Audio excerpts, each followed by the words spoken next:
Hi everyone, welcome back to my channel. Wagwan.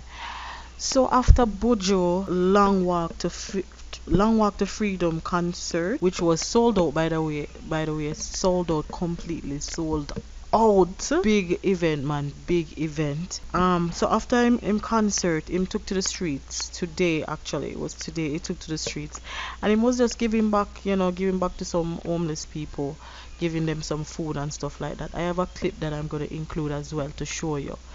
And him never do this for fame. He did not do this for fame. He did not do this to call down any crowd or anything like that. He was just showing and giving some love and kindness back to his own people and back to his country. A lot of these situations, a lot of these things we all should take in consideration to do. Not if you don't have it to give back to food, there's a lot of things that we can do. This is the clip. Watch it and tell me what you think. Alright, later. Oh no, come get some feet, mafia. You have your woman up there and fitness. You want more food for them? One man. Alright. One man up there too.